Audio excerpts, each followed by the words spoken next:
New Year's Eve, my brother Maverick hurled a full glass of Cabernet Sauvignon straight into my face on the 40th floor rooftop condo in Seattle because I wouldn't hand over the keys to my brand new BMW i7. "You selfish bitch!" he screamed. Mom Aria snapped, "Don't call me your mom anymore." Dad Lloyd jumped in. He needs the car for job interviews. Piano, I wiped the wine from my eyes, smiled, stepped to the balcony railing with the Space Needle glowing behind me, and dialed my lawyer. "It's exactly like you predicted," I whispered. "Activate the plan." 1 hour later. My name is Piano Grant. I'm 31, senior data analyst at a downtown investment bank, owner of this one-bedroom condo with panoramic sound views and the I-7 parked in valet below. I've spent years building a life no one can touch until tonight. If your family ever tried to guilt-trip you into handing over your hard-earned assets, smash that subscribe button and turn on notifications because the fallout starts now. 2 years back, the first Venmo request hit after the Super Bowl. I was in my condo kitchen chopping vegetables for a late dinner when the notification pinged. $800 from my brother Maverick. The memo read, "Emergency. Lost bet, need to cover before they come looking." I stared at the screen, thumb hovering. Maverick Grant, 28, now had dropped out of community college sophomore year and bounced between gig jobs ever since. Sports betting apps kept him up at night. Phone glowing under the covers in our parents' basement where he still crashed. I transferred the money without a second thought. Family helps family, right? That transfer opened the floodgates. A month later, another request for $1,200 after March Madness. "Bad bracket," he texted with a shrug emoji. I sent it. Then $3,500 during the World Series because the line moved wrong. Each time I told myself it was temporary. Maverick promised he'd pay back once he landed steady work. He filled out applications at coffee shops and warehouses, but interviews never panned out. The apps were easier, quick highs, instant lows. His girlfriend Rhett Ellis entered the picture 6 months in. 27, sharp-eyed, working the sales floor at a used car dealership in Everett. She spotted Maverick's losing streak from across the bar one night and slid into the booth with advice on flipping bad credit for quick cash. Rhett knew the system, how to layer cosigners on loans, stretch terms, bury fees. She started tagging along to family dinners at our parents' house in Renton, a modest split level, where Grandma Evelyn had her own room downstairs since Grandpa passed. Mom Aria Grant, 60, manned the front desk at a dental clinic downtown. She handed Maverick spare cash from her tips, slipping 20s into his palm when she thought no one noticed. "He's trying," she'd say if I asked. Dad Lloyd Grant, 63, drove Uber nights to supplement his pension. He set up recurring Venmo transfers, $500 monthly, with memos like gas for job hunts. Maverick used it to chase parlays on FanDuel. I kept track in a private spreadsheet. Column for date, amount, reason he gave. The total climbed 2,000 after NBA playoffs, 1,500 for a sure thing in UFC. By the end of that first year, I'd wired over $10,000. Maverick stopped mentioning payback. His texts shifted to casual asks. "Can you spot me 800 for rent this month?" Our parents' basement had rules, but he bent them. Rhett pushed harder. She drove Maverick to the dealership on slow afternoons, showing him inventory flips, buy low from auctions, sell high on lots. "Your sister's credit is gold," she said once over coffee at my condo. I laughed it off. Rhett smiled, eyes calculating. She started drafting mock contracts on her laptop, practicing signatures in the margins. Grandma Evelyn watched from the armchair in the living room during Sunday visits. 82, sharp as ever, she lived with Mom and Dad after her hip replacement. She didn't say much, just observed Maverick pacing with his phone, Rhett whispering in the kitchen. Evelyn pulled me aside one afternoon while loading the dishwasher. "Keep your receipts, Piano," she murmured. "Boys like that don't change without a push." I ignored the warning at first. Another transfer for $900 when Maverick claimed his car broke down though he drove Rhett's lot beater. The spreadsheet hit $15,000 total. I started declining smaller asks, suggesting budget apps instead. Maverick sulked, then escalated. You make bank downtown, what's a few hundred to you? Mom kept a spare key to my condo on her ring for emergencies. She used it once to water plants while I traveled for work. Dad texted updates on Maverick's progress new resume interview outfit. The lies stacked up. Rhett sent me a friend request on LinkedIn profile boasting finance specialist, creative solutions. By the 18-month mark, the total reached $18,000. Maverick's requests came weekly memos vaguer, need to square up. I stopped responding immediately, letting notifications pile. Rhett messaged separately. He's stressed piano. One more loan and he's set. I blocked her temporarily. Evelyn noticed the tension during holiday dinners. She sat at the table end, sipping tea, eyes flicking between Maverick's forced smiles and Mom's defensive glances. Family isn't an ATM, she said quietly one night as I helped her to bed. I nodded, but the guilt lingered. Maverick was blood. Rhett became family by association. The pattern solidified. Maverick bet bigger to chase losses Rhett enabled with schemes Mom and Dad covered blindly. I became the safety net, wires flying from my account like clockwork. The condo felt less like home, more like collateral. Evelyn's words echoed, but I kept sending until the alert started looking different. 3 months ago, my insurance app flashed red. I sat at my desk downtown mid-conference call when the push notification demanded attention. Premium jump $312 extra per month on the BMW policy. I muted the meeting, opened the details. A new lien appeared, tied to a co-signer agreement I never signed. My name listed as guarantor on a secondary loan for vehicle modifications. The dealership address matched Rhett's workplace. I forwarded the PDF to my personal email, heart rate climbing. Back home that evening, I downloaded the file again on my laptop. Metadata buried in properties created by R. Ellis at the Everett lot, edited multiple times last quarter. Signature lines showed my looped cursive close enough to fool a quick scan, but the loops were too uniform, lacking my usual slant. Rhett had practiced. I pulled credit reports from all 3 bureaus. Hard inquiry from the same dealership dated 2 weeks after Maverick's last big loss. The loan amount, $25,000 for performance upgrades. No upgrades existed on my i7. It rolled off the lot stock. The contract routed payments through a shell account linked to Maverick's betting profile. I printed everything, pages stacking on the condo counter. Mom had stopped by earlier with groceries using her spare key. She noticed the printer whirring. Work stuff, she asked. I nodded, sliding the stack into a folder.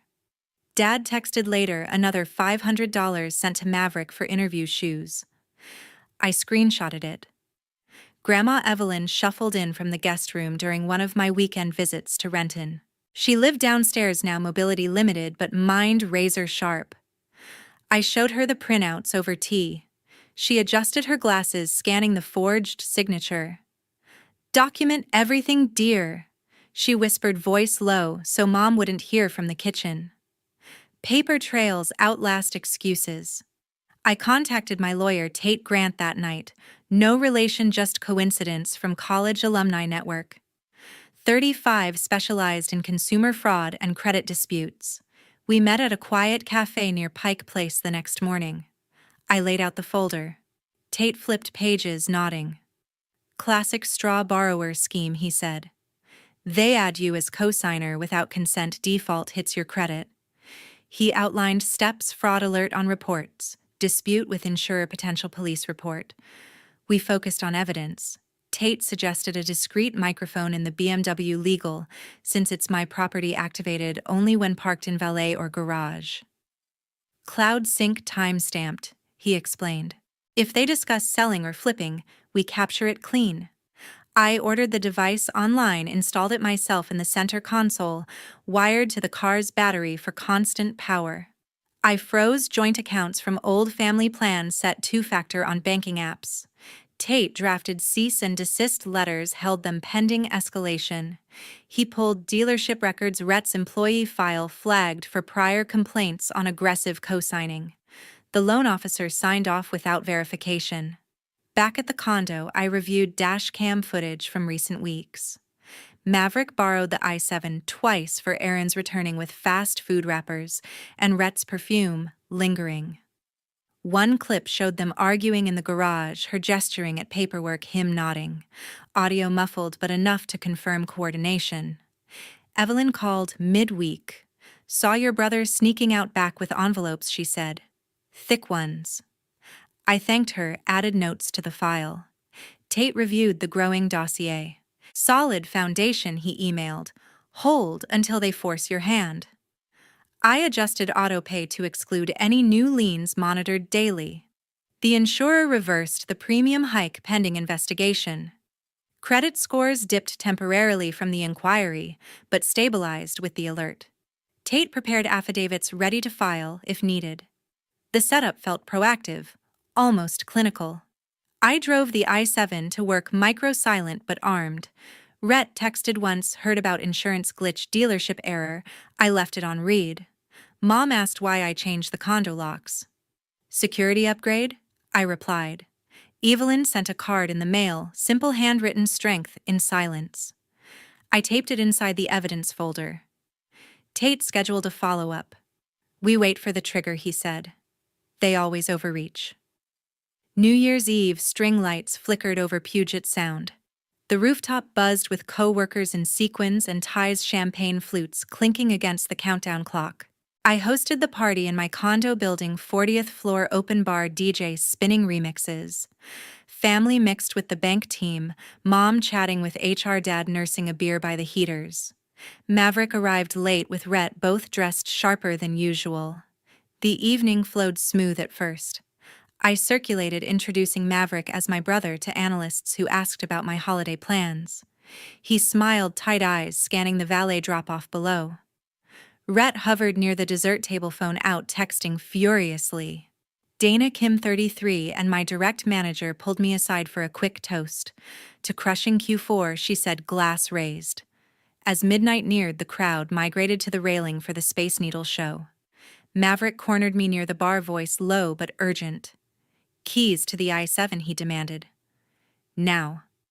Colleagues nearby pretended not to hear, but phones angled subtly. I shook my head. "We talked about this." "No." His face twisted. "You owe me. After everything." He snatched a full glass from a passing tray, Cabernet, deep red, and hurled it forward. Liquid splashed across my dress, droplets hitting my cheek. Gasps rippled. Rhett smirked from the sidelines. Dad pushed through the circle. "He needs the car for job interviews," he barked, hand on Maverick's shoulder. "Bellevue tech firm. Big opportunity." Mom stepped up next, eyes blazing. "If you can't support family, don't call me your mom anymore." Her words cut sharp over the music. The DJ lowered the volume. Dana held her phone steady, red record dot glowing. She zoomed in without a word, capturing every second. I stood, dripping fabric, clinging, but kept my voice even. "This ends tonight." Maverick lunged for my clutch where the key fob bulged. I sidestepped, heels steady on the concrete. Security hovered at the stairs, unsure whose party it was. Rhett whispered something in his ear. He backed off, chest heaving. "You'll regret this," he muttered. I excused myself through the stunned crowd, weaving past string lights and abandoned flutes. The balcony door slid open to cold air off the water. Space Needle lights pulsed in the distance, countdown at T-10 minutes. I leaned against the railing, pulled my phone and dialed Tate. He answered on the second ring. "Piano. Status, public demand for the keys." I said, voice steady despite the wine drying on my skin. "Thrown drink, disownment threat, dad defending." "All on video." "Activate," Tate replied. "Micro live." "Since install." "Valet has the car." "Good." "Sync starts now. Get inside, act normal until midnight." I hung up, wiped my face with the napkin from my pocket. Dana met me at the door, phone lowered. "Sent you the clip," she whispered. HR will see it if needed. I nodded thanks. Back inside, the party resumed awkwardly. Maverick sulked by the bar, Rhett refilling his glass. Mom avoided eye contact, clinging to Dad's arm. He shot me apologetic glances but said nothing more. The countdown began 10-9-8. Fireworks prep boomed outside. I raised a fresh flute, toasted the team. To new beginnings, I called. Maverick glared but stayed put. Rhett checked her watch. 7:65. Dana stood beside me, supportive smile. 4:32. The sky exploded in color reflections dancing on glass towers. 1. Cheers erupted. Hugs exchanged. I slipped away again, a balcony wind whipping the sound. Tate texted audio streaming. Stand by. The call ended the year on my terms. Wind off the water cut sharp as I pressed call. Tate confirmed remote activation. The micro in the BMW began streaming to his encrypted server.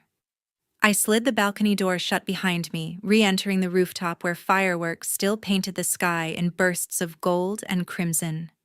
Guests milled with phones aloft, capturing the Space Needle spectacle. The DJ transitioned to upbeat tracks, masking any lingering tension. Below in the valet garage, the i7 sat under harsh fluorescence. Maverick and Rhett had slipped away, post-midnight toast keys in hand. The device captured every syllable, engine off, windows cracked, voices low but unmistakable. Carvana pinged back. Rhett announced, screen glow reflecting on the windshield. Instant offer, 142,000. Covers the bookies, clean pockets us 20 grand easy. Maverick snorted. She'll flip when the title hits DMV. Too late by then. Forge the seller packet tonight, she directed.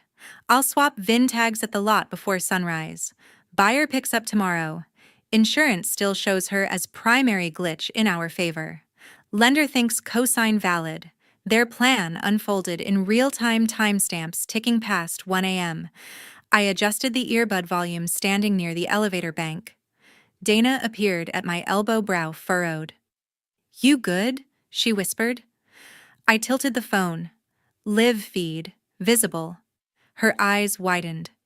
Distribute, I instructed.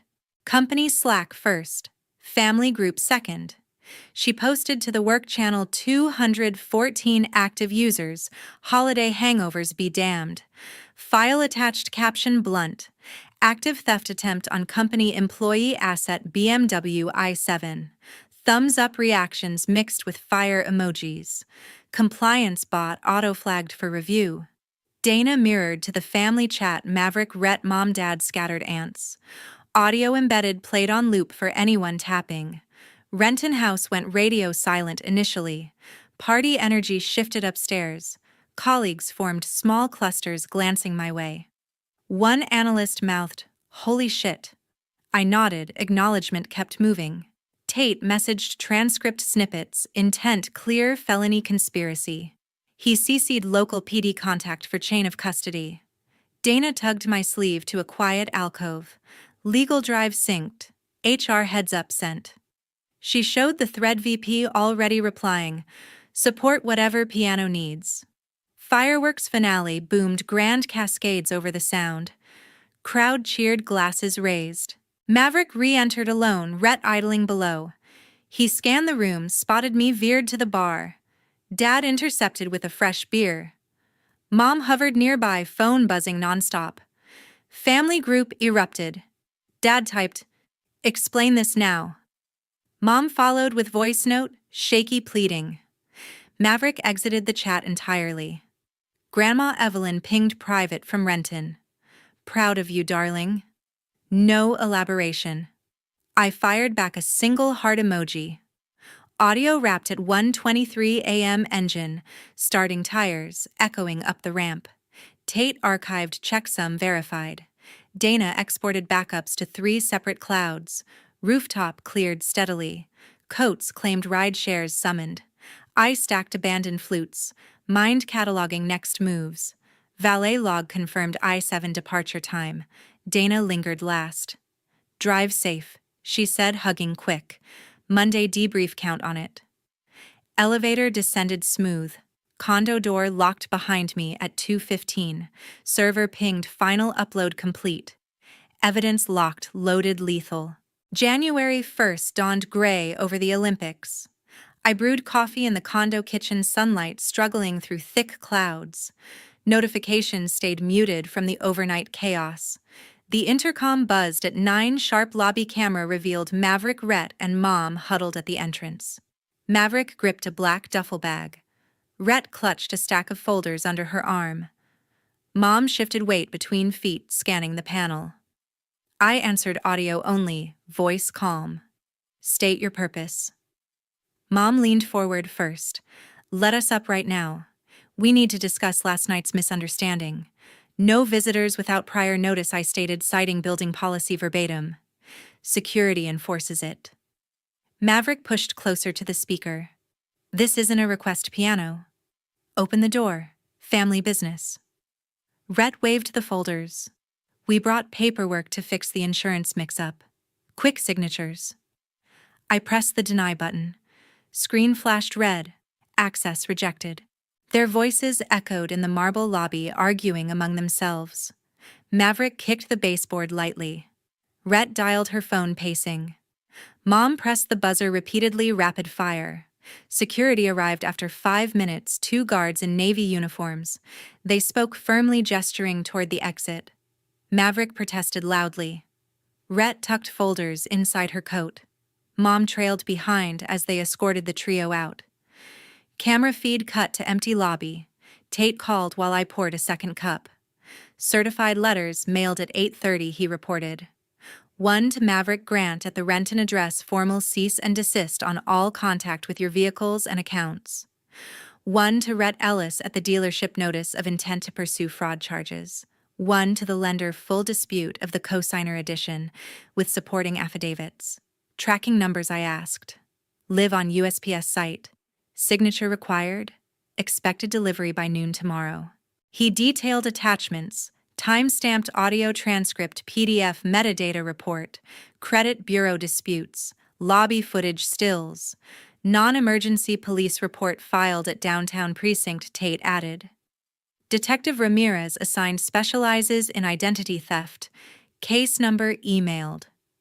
I forwarded the intercom recording. Attempted unauthorized entry following threats. Perfect. Bolsters any restraining order application. Mom texted solo 10 minutes later. Your father is devastated. Think about what you're doing. I archived the message without response. Dad rang the condo landline, unusual for him. Your brother's a wreck. He began, voice tired. Maybe sit down together. Clear the air. Intercom captured everything I replied. No discussions until legal resolves. He exhaled heavily. Stubborn like your grandma.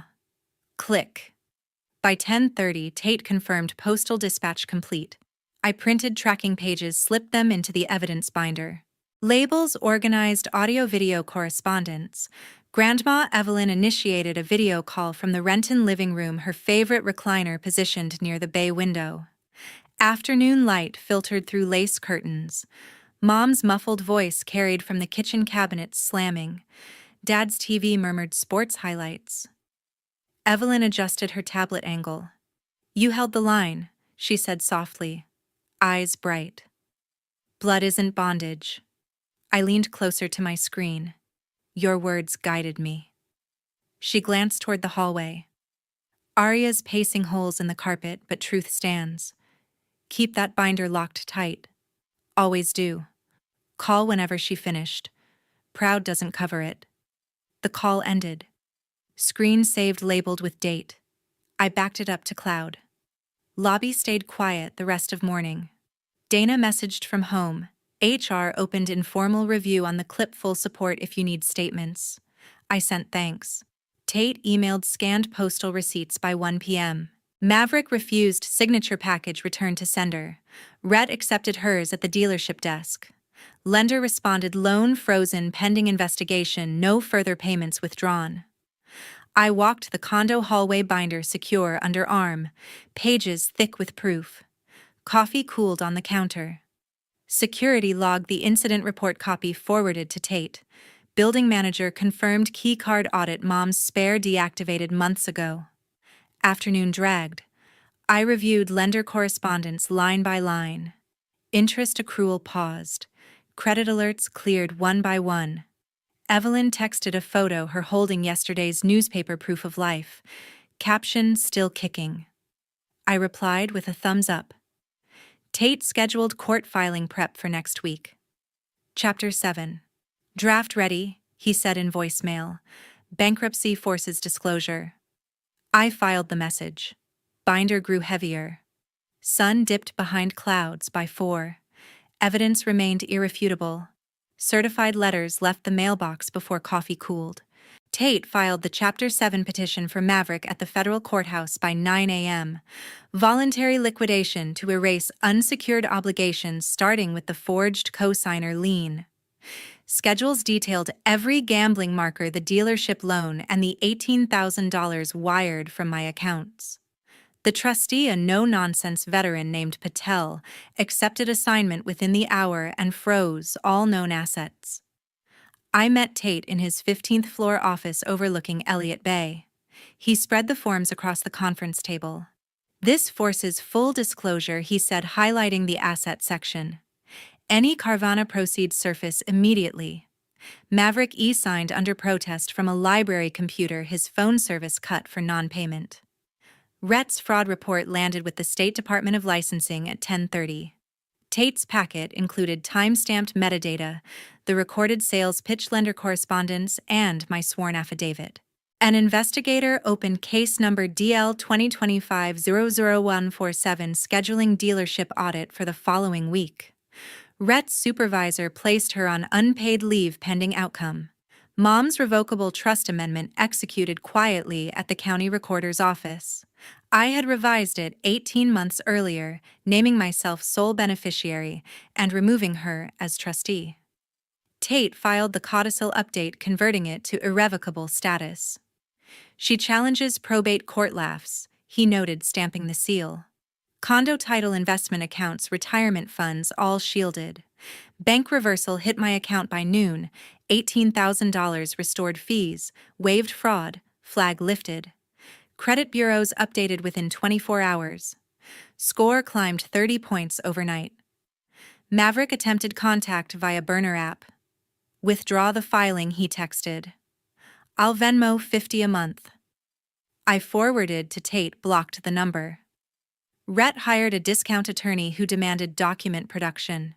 Tate responded with a 4-inch binder, every transfer, every memo, every forged line. Discovery motion denied for lack of standing. Trustee Patel issued subpoenas to DraftKings and FanDuel. Betting histories, downloaded balances seized. Remaining funds, $423, applied to administrative costs. Mom retained a family law specialist threatening contest. Tate countered with trust language and my recorded statements. Judge scheduled status conference. Mom withdrew before filing fee. Dana closed the HR incident report, company policy violation by non-employee, no further action against me. Grandma Evelyn arranged delivery through a local florist. Dozen white roses arrived Tuesday afternoon wrapped in brown paper. Handwritten card tucked inside, roots run deep, but wings carry farther. You chose flight. Love, G. I set the vase on the dining table, slipped the note into the evidence binder's front pocket. Lender settled separately full discharge of the disputed loan against Maverick's estate. My name expunged from title. Insurance premium refunded with interest. Chapter 7 progressed without hiccup. Creditors meeting held via Zoom. Maverick attended mute, camera disabled. Trustee questioned gambling patterns. He invoked Fifth Amendment. No objections filed. Rhett's dealership terminated employment after audit revealed 3 prior cosigner complaints. License suspended indefinitely. Mom's final email to Tate. This destroys family. He replied with court docket, no further comment. I printed discharge forecast 90 days to final order. Binder now 2 volumes. Evelyn's roses lasted 10 days, petals dropping one by one. I pressed the last bloom between binder pages. Bankruptcy clock ticked steady. Debts vanished, boundaries permanent. By summer, the for sale sign vanished from the BMW listing. Carvana wired $142,000 within 48 hours, clean title, no liens. I deposited the check, paid off the original loan balance, pocketed the equity. Tate handled escrow, insured Maverick's name, stayed off everything. I listed the condo next, downtown views, sold fast to a tech couple relocating from San Francisco, closing in 30 days. Proceeds funded the down payment on a 3-bedroom townhouse in Bellevue. Quiet cul-de-sac, attached garage, no rooftop parties. Moving day arrived mid-July. Professional packers boxed the kitchen, first labeled fragile. I changed all locks on the new place, smart deadbolts, app controlled. Old condo keys melted down at a scrapyard. Phone purge followed. Blocked Maverick's numbers, Rets too. Mom's contact archived to do not answer. Dad's Uber profile unfollowed. Social media unfriend, block, restrict. Email filters routed, family domain to trash. Trust cleanup finalized with Tate. I removed Mom entirely from any beneficiary mention, assets rerouted to charitable remainder upon my passing. Notary witnessed filed at county, irrevocable ironclad. Dana hosted farewell drinks at the bank, promotion toast for my lateral move to remote analysis. Boundaries queen, she joked. I raised mocktail. Townhouse unpacked in phases. Master bedroom, first new mattress, blackout curtains. Office setup with dual monitors, ergonomic chair. Garage shelving for tools, no spare keys hidden. Grandma Evelyn visited once settled. She toured the patio, approved the herb garden. Space to breathe, she said. No mention of rent and drama. I drove a leased hybrid, now practical, anonymous. No more luxury targets. Maverick surfaced online months later, gig delivery driver profile pic in uniform. Rhett vanished from dealership sites. Mom posted passive quotes on Facebook. I never saw. Final sweep, deleted old group chats, burned printed evidence backups. Binders shredded, ashes scattered in Puget Sound. Family isn't a blank check. Boundaries aren't betrayal.